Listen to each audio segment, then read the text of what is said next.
Hello, everyone. Give you all a second to get connected to the audio before we get started. Yeah, you're fine. I'll back down as soon as you guys start talking. All right. Good afternoon, everyone. Thank you so much for being here. I know that the end of the school year is a very busy time for all of you, so I appreciate you taking time out of your day to come and hear directly from our youth. We're really excited to be partnering with Youth Opportunities today, and they have brought us a panel of youth with lived experience. So I'm glad that you all are here to understand and listen to our youth voices. Just some brief housekeeping. If you want to go ahead and sign into the chat just so we know who's in the room today, you can do your name, your district, your role, and just something you're looking forward to. I'll start. I'm Evelyn Guerin. I am the Youth Housing Initiative Specialist here at COHHIO. And I am really looking forward. I'm actually working remotely in South Carolina this week, so I am looking forward to going and walking on the beach after work today. Yeah, so perfect. We got some people signing in the chat. And hi, everyone. Go ahead, I'm Ami Diallo. You already know. Welcome and thank you as always for being here. We are always thrilled to see all of you. Yes. So as I mentioned, we are partnering with Youth Opportunities. I'm going to give them a second to briefly go over what their program looks like and what it does. But before I do that, I just wanted to say that we do have a predetermined set of questions for our panel today. And these were based off of your responses in the registration. So we really tried to incorporate everything that you were hoping to gain from this session into our questions. These questions will likely take up the whole session, but it's possible we'll have a little bit of time at the end. And if that's the case, our panel might be open to receiving questions from the audience, but we really think that the questions we put together should be covering an array of interests and other things that will appease what you were looking to get out of the session. So with that, I am going to pass it over to the program directors at Youth Opportunities to tell you a little bit about their program, and then we will get started on our panel. So thank you all so much for being here. And I'm going to share my screen. Can you all see it? Yes. Yes. Okay, perfect. Okay, I'm Shay. I am the supervisor here with Youth Opportunities, and I'm only going to speak very briefly because I am surrounded by 5 wonderful young people who you really want to hear from, not me. But I just want to tell you about a little bit about Youth Opportunities. We are the CCMEP provider here in Ashtabula County. That is the Case Management and Employment Program here in Ashtabula County. We started this program 20 years ago under WIOA.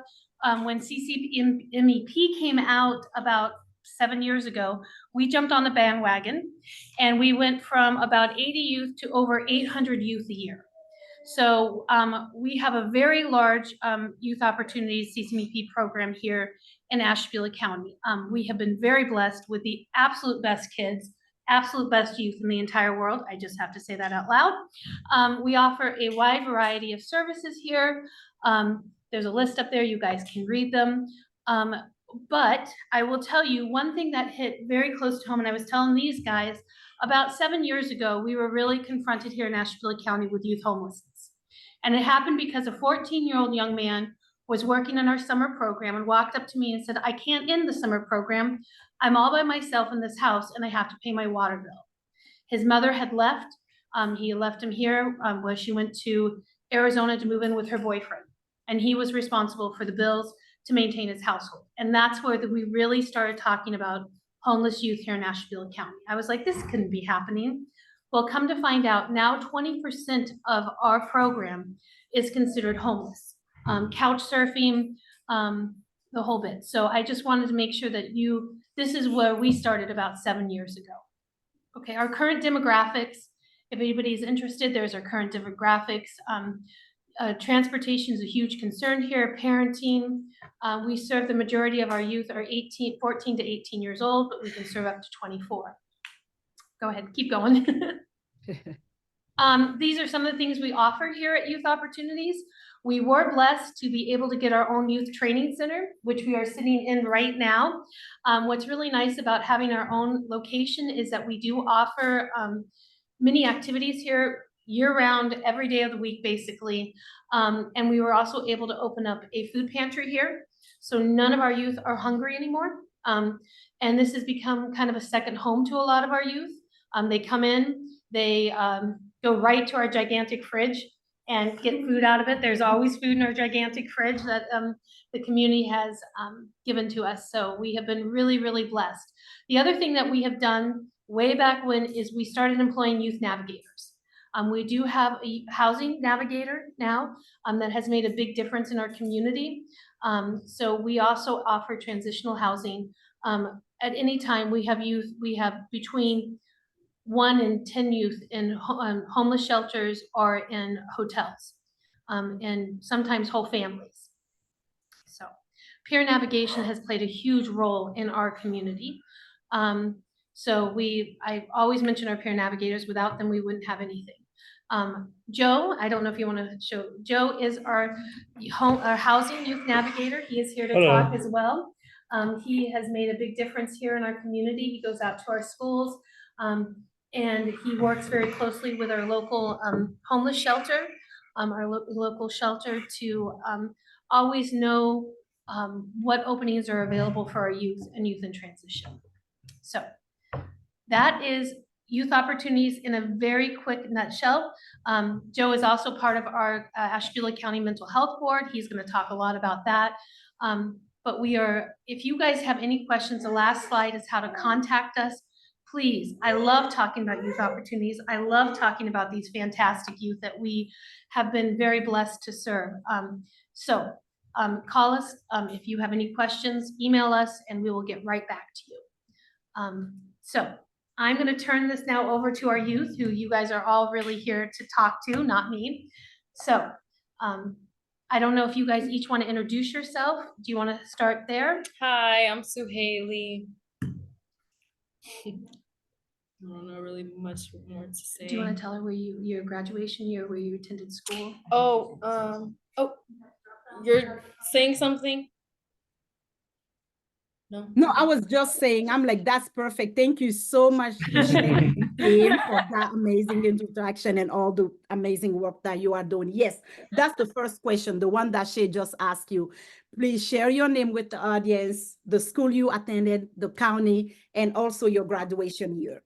My name is Sue Haley. I'm 18. I went to Lakeside here in Ashtabula. I was supposed to graduate this year, but because of my housing situation, it was too stressful, and then I didn't have the commute to school, so I have to go back next year and finish up. Thank you. Which way you guys want to go? Go towards the boys, I guess. Hi, I'm Carlos. I'm 18. I go to Lakeside here in Ashtabula. Thank you, Carlos. Hello, my name is Joseph. I am 26. I did graduate from McKinley Senior High School, and that is in Stark County, which is now known as Canton City Schools. And my graduation year was 2016. Awesome. Hi, my name is Selena.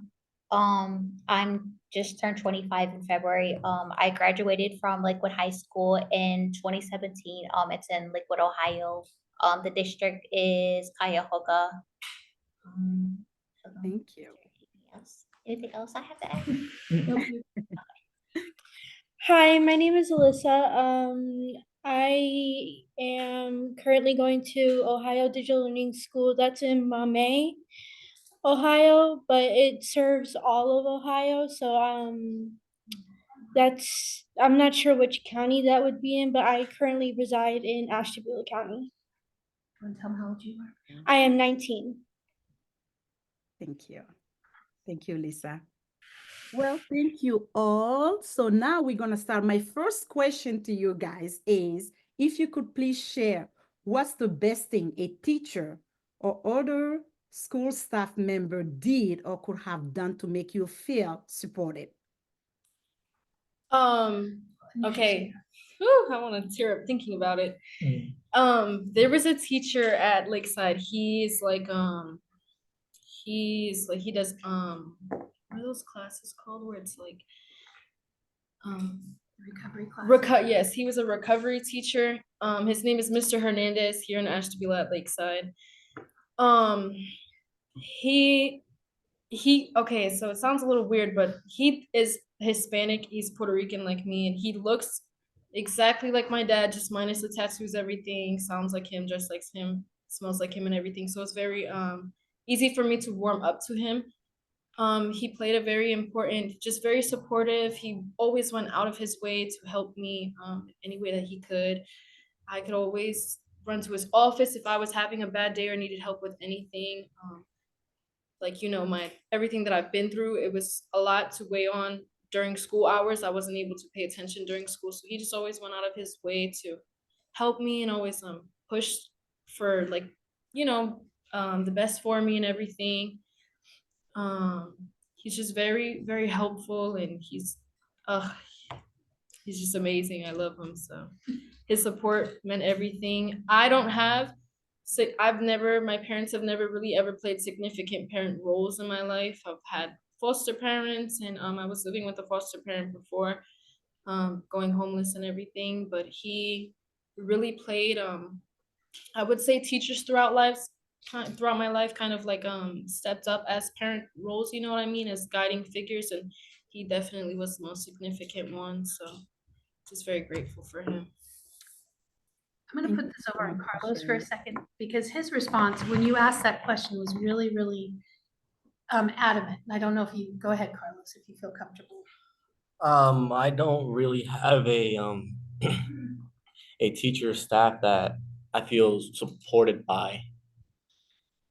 Since I started school over here, I've gotten into a couple things.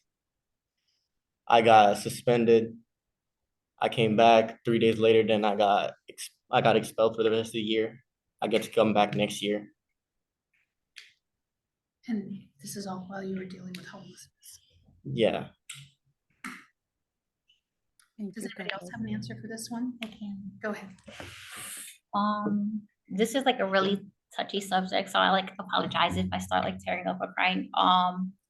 So we had I can't exactly remember what it was. I don't know if it was like a talent show or like a school program that I was in, but we basically had like a what do you call it?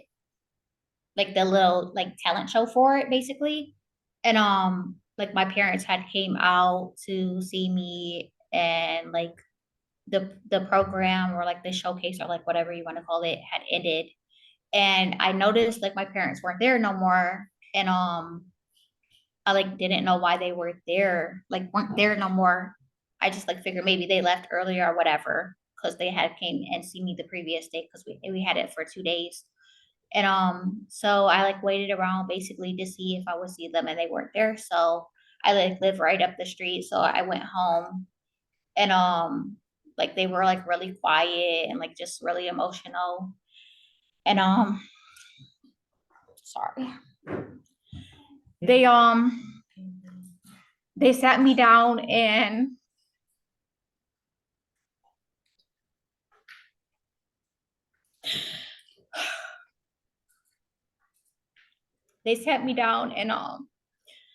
told me that my cousin was in the hospital. His foster parents found him hanging in his closet, and he attempted suicide. And basically they told us to hurry up and get to the hospital because they didn't know if he was going to make it. And they gathered us around, basically told us that like, well, all of us would have to go in the room, but like basically one at a time, like a couple people at a time. And I went in, and he was in a coma, and he had marks covering around his neck where he had attempted, and they said that he was hanging so long that if there was a chance that he could survive, that he would be completely brain dead and like basically a vegetable.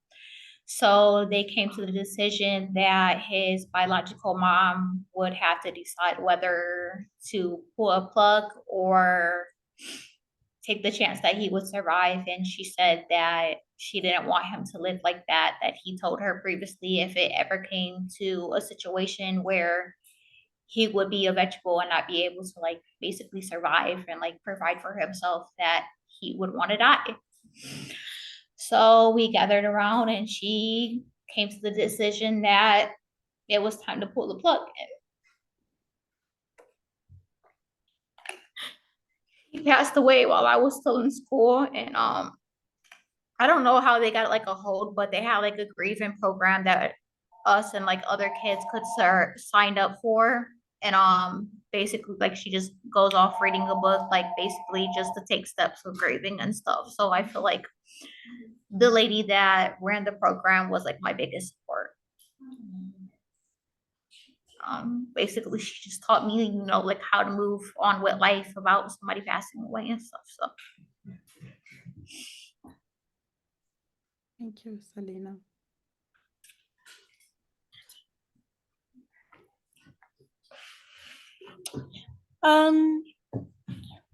Well, there was a teacher named Mr. Gallatin, and when I told him about my upcoming experience about potentially, because this was before I became homeless, but I like knew it was coming. And so when I was telling my teacher, Mr. Gallatin, about it, he said, you know, there was this place called Youth Opportunities, and they're always willing to, you know, help. And so I went to my assistant principal's office and filled out an application, and then I heard back a couple days later, and then I got in. They put me in a hotel when I turned 18 because, you know, legally I couldn't leave until I was 18 and everything. So Mr. Gallatin definitely made me feel very supported. Thank you. Thank you, Lisa. Thank you all for sharing. My next question is, were you aware of the role of your homeless liaisons, education liaisons in your school? And if so, how did you learn about this role and your educational rights? Can you repeat that? Yeah, can you repeat that, please? Okay, were you aware of the homeless education liaison in your school? And if so, how did you learn about her role or his role and your educational rights? This is Shay. I'm going to answer this question not for them, but when we talked about this, they had no idea what I was talking about. Go ahead, Joe. Yeah. I currently work as youth homeless navigator, which I guess is something similar to that. But what a youth homeless navigator is particularly youth who have experienced homelessness and can use their experience as resources and knowledge for youth currently experiencing homelessness. This is vital because as bad as trauma bonding is, connecting on common ground can bring some light to situations, and youth always want that person that they can connect with, whether it's situational wise or trauma wise, which I guess that's currently how I learned about homeless education liaison, but that's what I do. And I will say Joe is not employed by the school district. We do have a special grant that we have that will employ a youth navigator until the end of this school year. But it is not, other than that, it's not through the schools. And I will say, I was in this job for probably 8 years before I ever heard that there was a homeless liaison within each school district. So that is not something that I even knew, and it's not something that any of our youth have ever known about. And most of them that are listed are superintendents. Not that I don't think we have fantastic superintendents, but most of our homeless liaison that are listed are superintendents, our truancy officers. Thank you so much for sharing that. Thank you. So I guess I'm going to go to the next question. What was your biggest barrier to attending and succeeding in school? And how did or could your school help address this barrier, school or district or community school? How do you think school could support you address this barrier?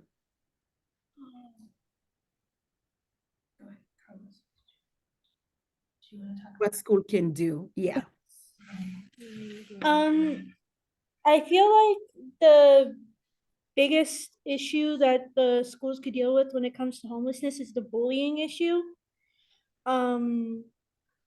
Because I was not the only kid in Lakeside, because I used to go to Lakeside before I attended Ohio Digital Learning School.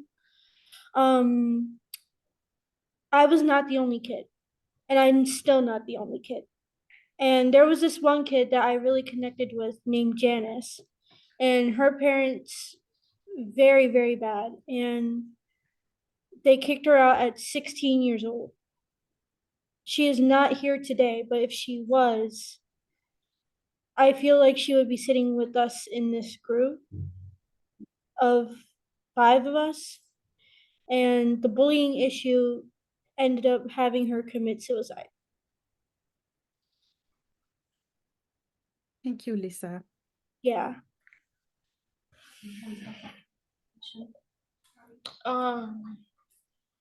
I think.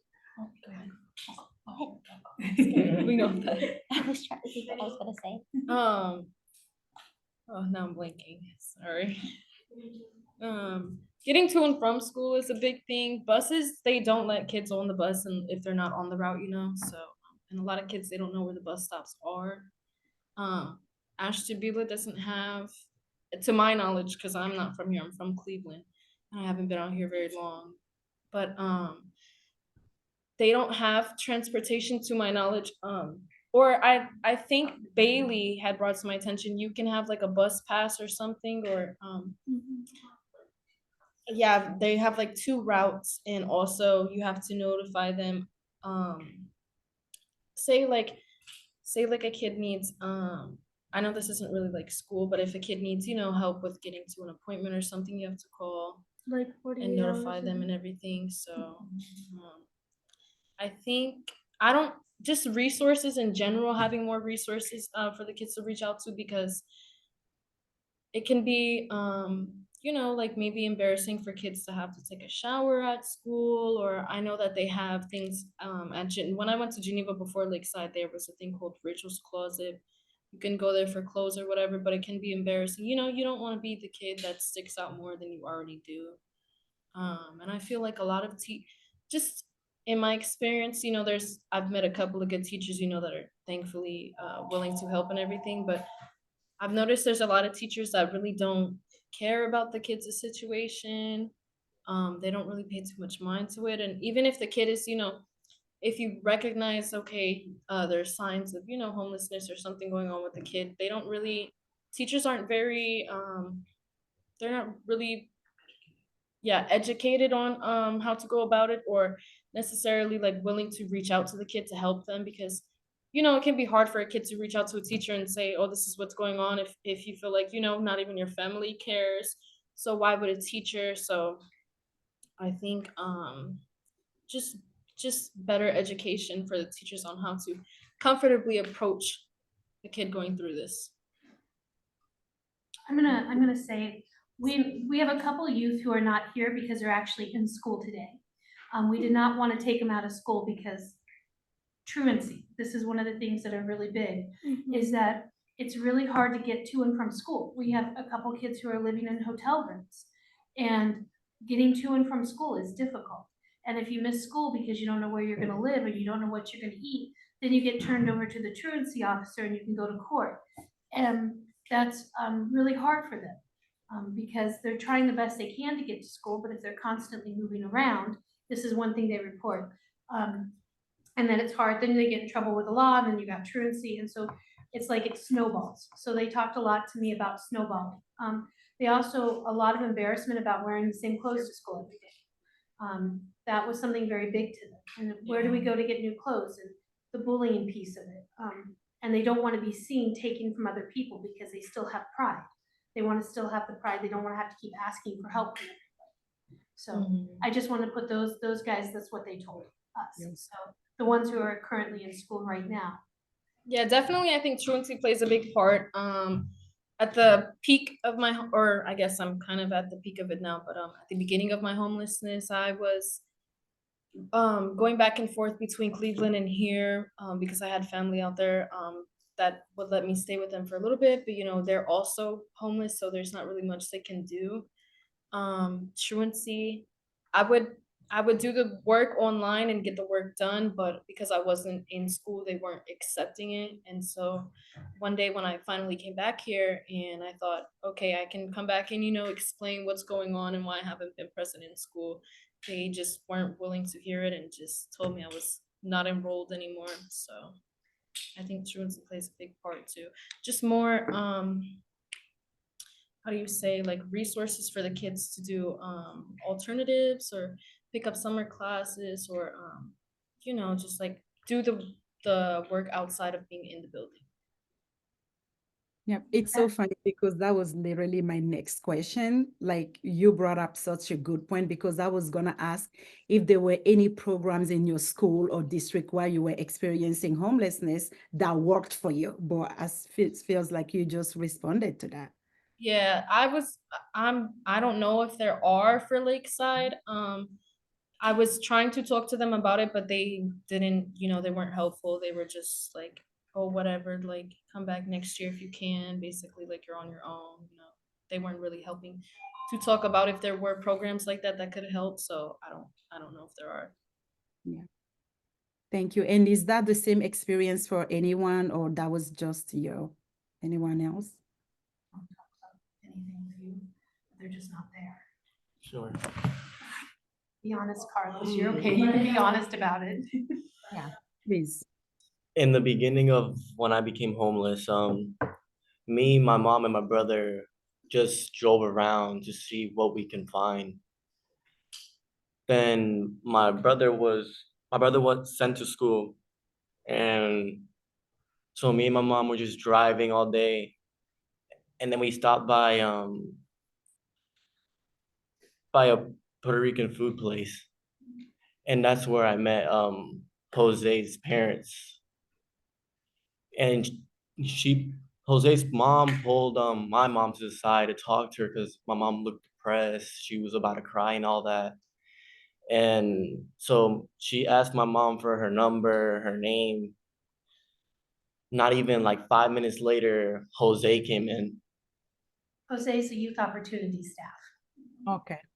Sorry, go ahead, Carlos. Jose came in and he was just talking to us about what's going to happen, how we can get out of the streets.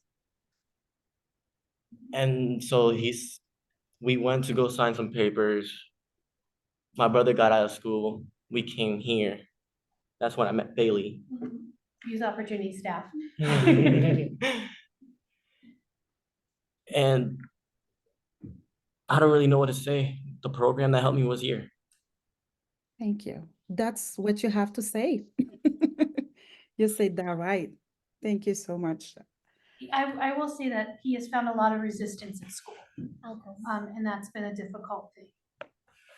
Especially when youth turn 18. After they turn 18, if they miss so many days, they can be released from school. And that's difficult.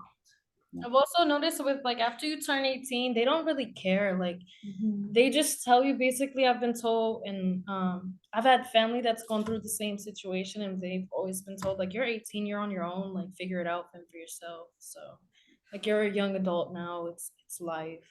They're not really willing to help. So it's hard, you know, trying to reach out to people at school when it again, like, you know, you're getting treated like that. And then on top of that, maybe there's kids, you know, their parents push them out. My parents kicked me out when I was 15. I used to have bloody fist fights with my dad every day. So I was homeless for a couple of months. And then I came out here and I was with a foster mom and everything. So, you know, I get the resilience at school. It's hard to reach out to teachers and build relationships with people because you don't feel like, okay, my family doesn't care. So why would another, you know, anybody else? Why would anybody else care? Thank you. Oh, so for for my situation, I like basically got thrown out in the middle of the night. I was working a night shift at McDonald's and got like into an argument with like the female I was staying with. She had her dude that was staying with her, and he was extremely abusive towards her kids, and she was basically just allowing it. And her son came in my room completely covered in bruises, and I was like, you know, at this point, like, I can't keep letting you treat your kid like this. Like, it's unnecessary. And I'm like, that's just like, you can't allow your kids to sit there and be abused just because you are in love or whatever the case is. And basically just got fed up and said what I needed to say, and she felt like I was gaining up on her and like trying to go against her. So she told me that I needed to leave, and packed all my daughter's stuff up and my stuff, left some stuff behind because it wouldn't fit in the car, and left at like 3 or 4 in the morning. And I feel like one of the biggest issues is like whatever area you're in, like shelters not having availability. Yeah. And that leads to like people literally having to sleep on the streets, or there not being enough like homeless shelters and people not having like transportation to get to the shelters. So at that point, they're just like, you know, like, I'm just gonna find somewhere to, you know, be able to sleep for the night, and that they end up like in parks or under bridges. And I know from my experience, so basically when I went through the situation, I spent the night at a friend's house for the night, and his grandma was being super racist towards me and my child, and basically told me that I needed to get the F out her house. And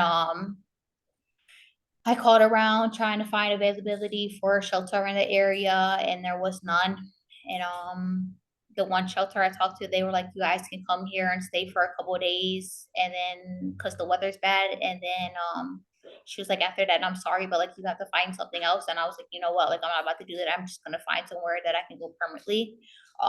It was in the middle of winter, it was freezing outside. She basically told me that, so we have Tower City in Cleveland. It was like a mall, but like they have a RTA like below. So she was like, you can go to the RTA and like go to the customer service. And so I went down there and I went to the customer service, and I basically just like explained my situation to them, and they're like, okay, like, we're gonna direct you to the police because we don't know what to do. So I told the police my situation, what was going on. I literally went there with a couple diapers, a pack of wipes, and like literally like 4 days of clothing for my child. And I didn't have anything for myself.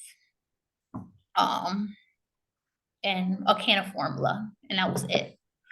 And I explained to the police, and I was there for like 3 hours with them trying to figure out where me and my baby was gonna go. I told them that I was going through a domestic violence situation with my ex that was locked up. He was stalking me, calling me from the county, having people following us around, like basically like literally calling me like, oh, I know where you're at, I know where you work at, like I know your location, like what street you live on, like what's around you. Just didn't feel safe where I was no more, especially like with him like putting his hands on me like while I was holding my child and like around my baby. So I know I'm getting off topic and stuff. So basically the police found Home Safe for me, which is a DV shelter for pretty much women, but they allow men to and stuff, but like pretty much just women, you know, because they don't feel safe like around men and stuff, and it can be like, you know, a trigger. So they found Home Safe, and the police were really, really nice. They escorted me and my baby over an hour to Ashtabula at Home Safe. I got extremely lucky because Home Safe, they didn't have any availability, so they were gonna put me at a hotel for the night.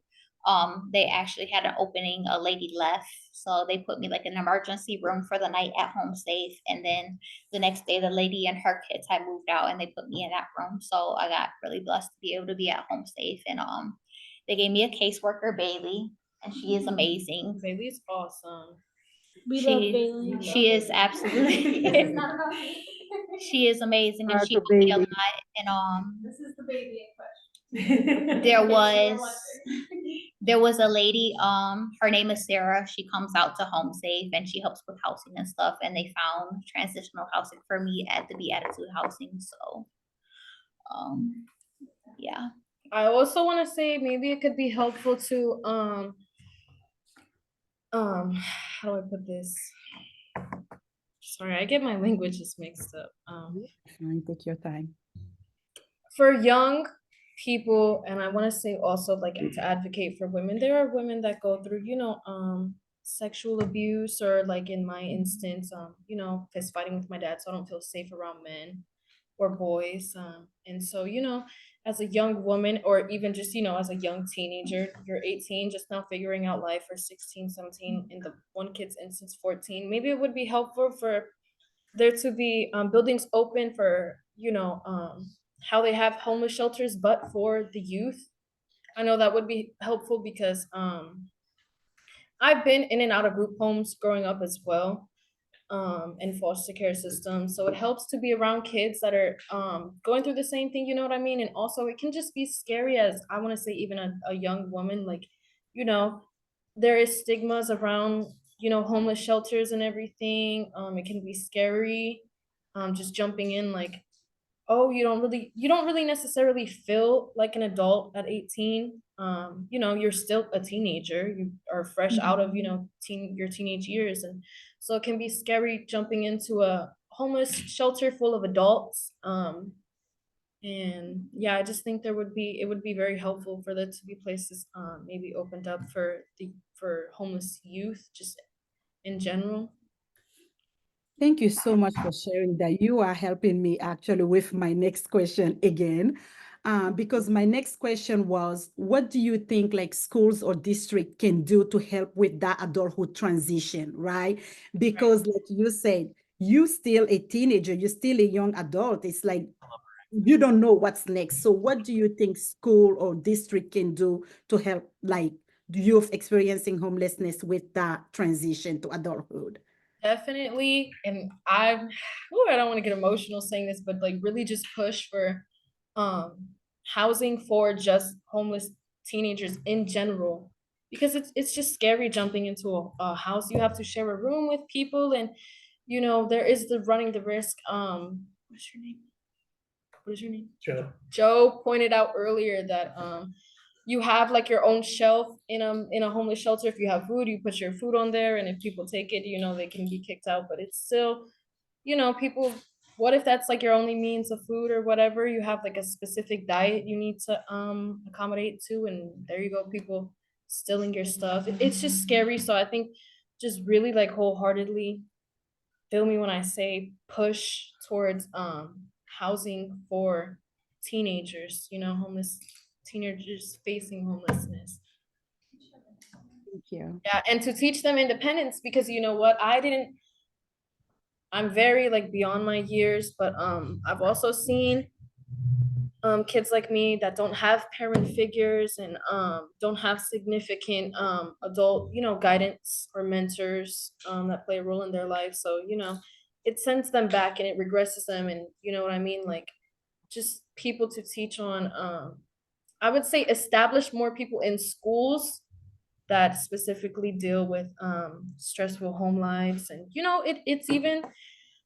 it's I grew up with all boys, and it was a very violent Hispanic household, to put it even at that. So I was always the one dealing with the abuse. I was very targeted and everything, being the only girl. So I would go to the counselor, and then boom, you go home, and your brothers, make fun of you because your stepmom's getting a call that you got talking to the counselor or whatever. And then it's uncomfortable. You don't want to be made fun of by anyone, or even to see be embarrassed to walk into the counselor's office, and other kids being nosy, asking what you're doing there. So I think definitely just put I think there's also stigmas around counselors, you know what I mean?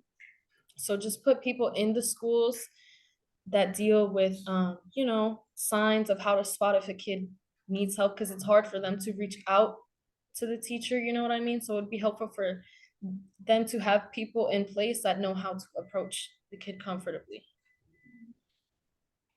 Thank you. This is Shay, I'm cutting in here, and I know this is not, but what has been very helpful for a lot of our youth, and especially youth here in school, is that they were referred out to services. They were referred out to youth opportunities.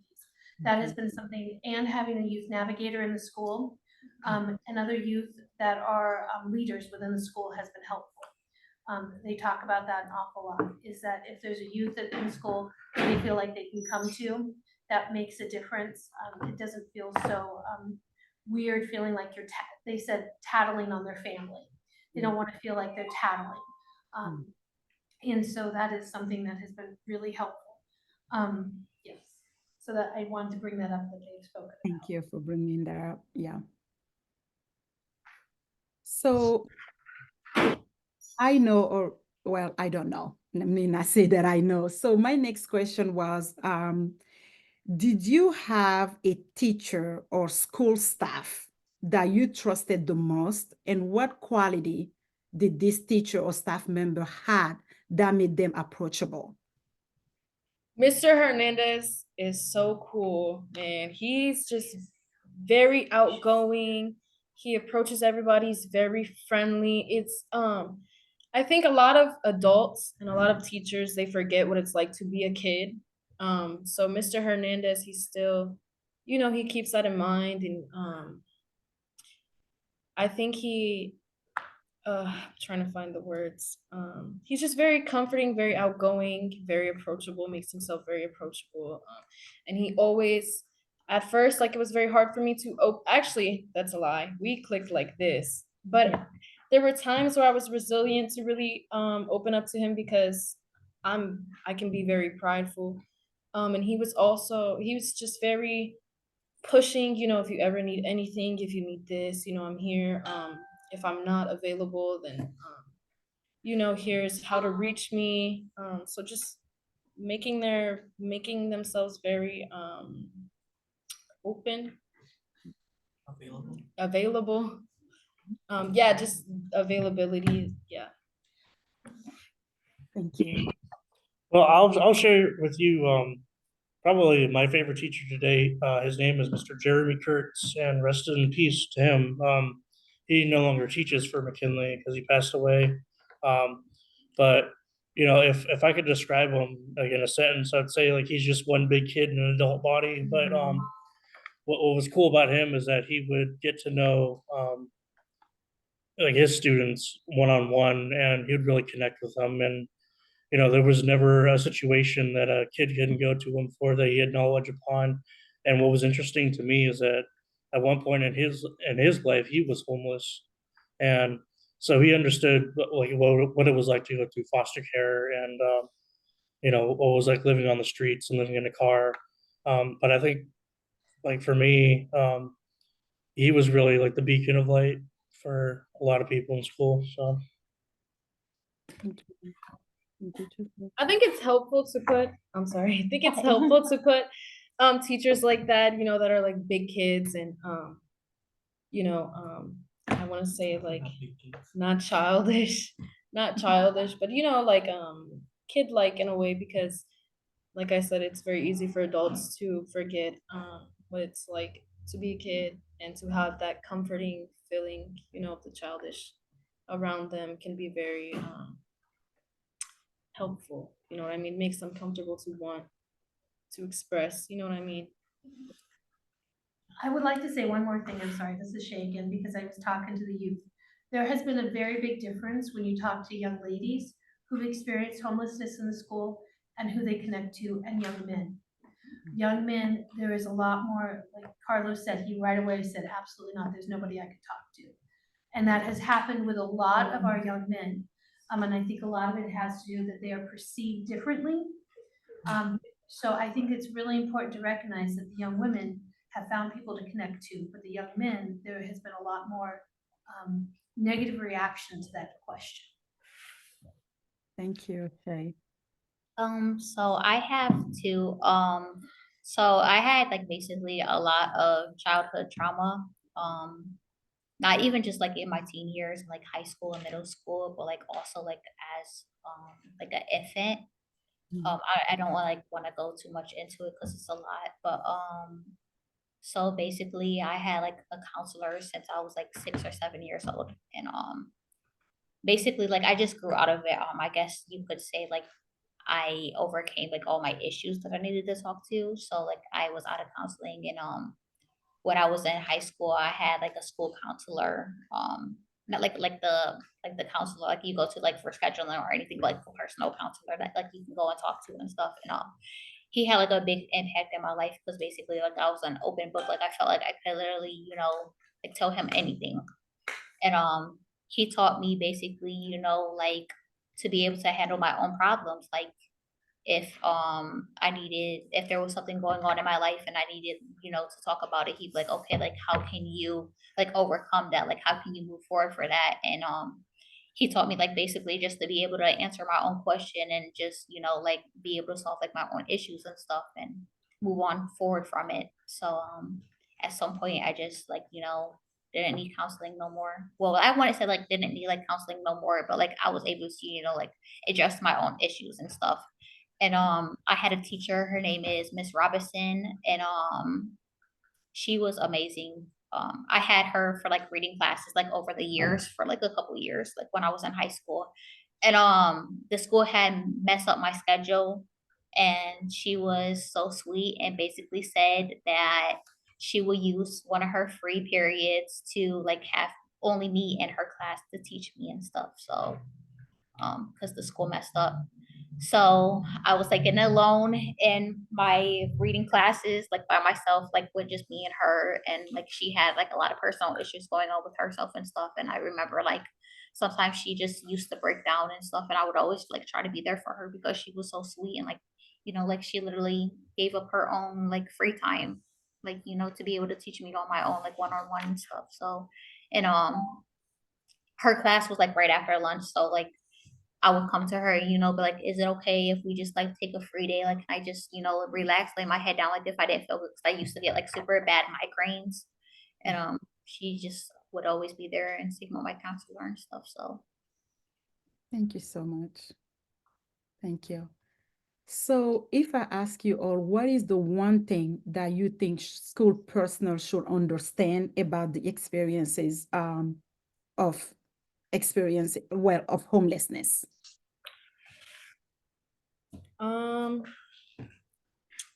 It doesn't have to be one thing, but Trying to think. Something we should understand. The judgment that, yeah, I'm not even only, yeah, there's, there can be, embarrassment surrounded, you know what I mean? Not only thinking for myself, my brother was kicked out when he was 13. My parents were very homophobic and he was just starting to express himself around that time. So they used to put their hands on him really bad. And my dad went to prison and we were alone with our stepmom, and she just was very homophobic. So he was kicked out when he was 13. And I think it's just tough. Like people don't really care. Even in the foster care systems, nobody really necessarily, I feel like, you meet a couple of good people out of the bunch, but the majority of, the whole people really don't care unless they're in the situation. So it set him back a couple of years. Like he didn't have the resources. I'm thankful to have the resources that I have with everyone willing to help, but he didn't have that, especially as a young man. And then on top of that, feeling judged because of his sexuality. So he's he's really regressed. And so now, because he feels like he doesn't have the help or anything, he's stuck in abusive relationships. He couch surfs, and he's he's like 22 or 23, and the judgment around it.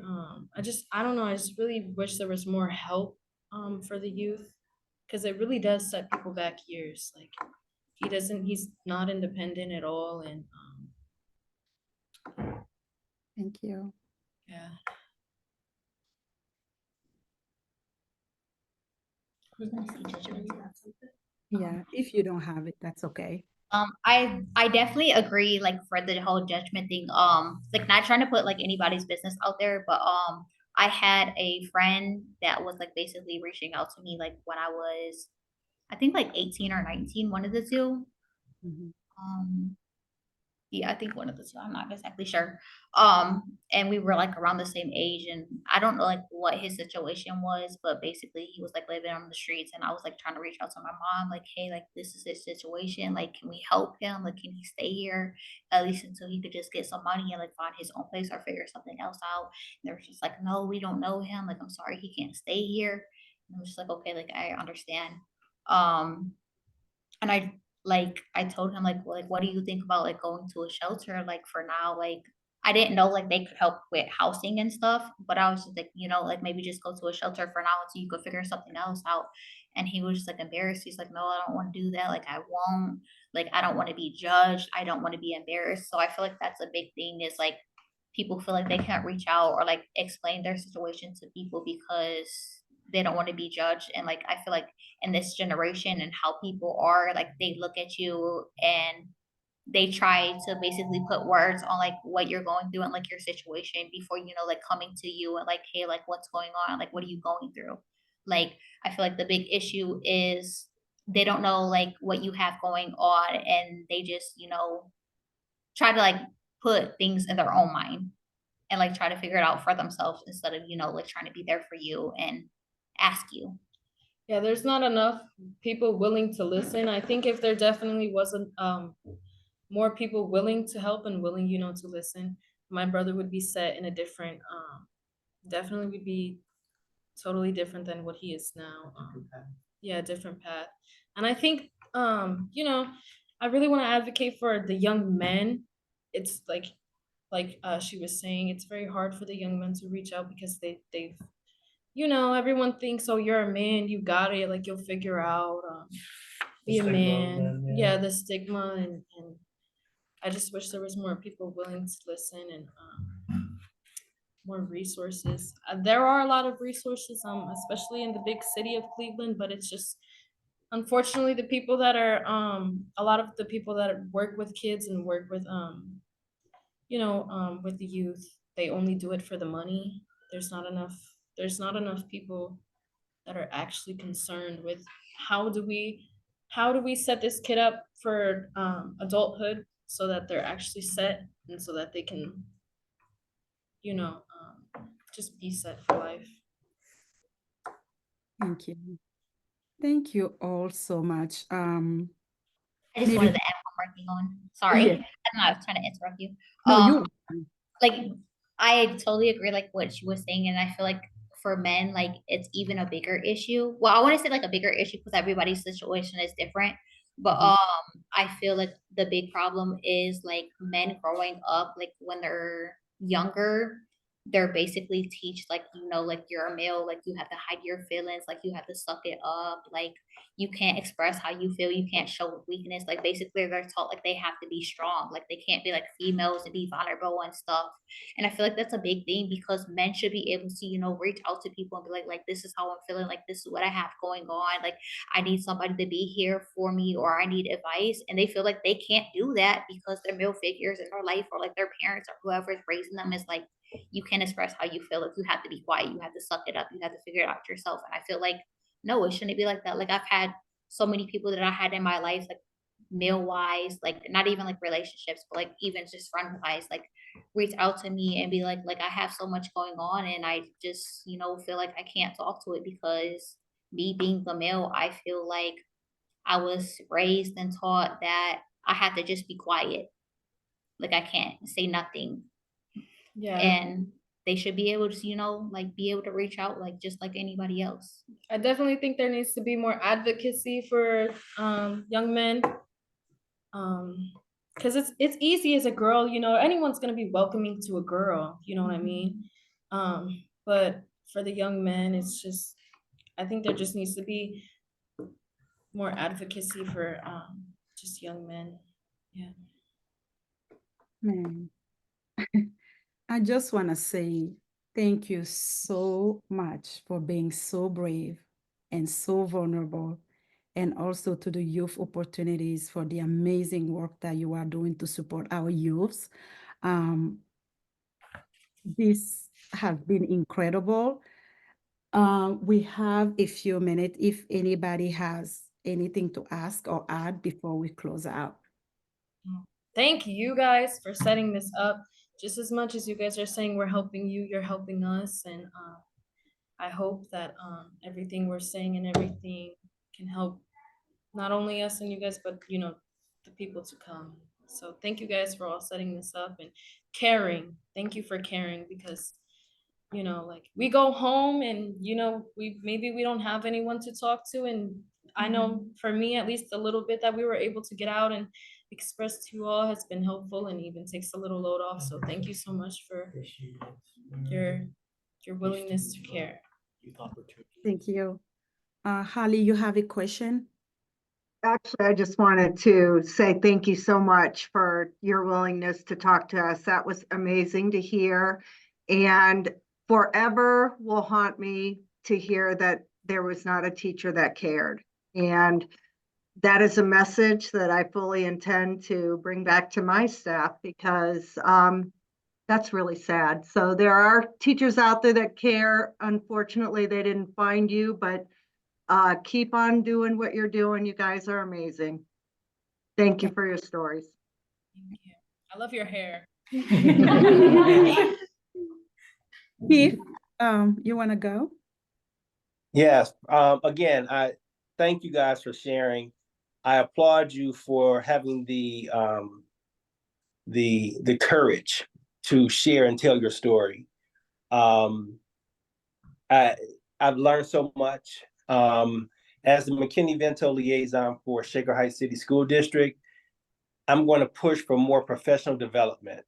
We need to make sure that our staff, our bus drivers, our security, not just classroom teachers, but everyone has a better understanding of what it means to work with youth that are struggling with housing and struggling with other things. So I just want to just really thank you. And I do want to say there are people out here that care, and we don't just do it for the money.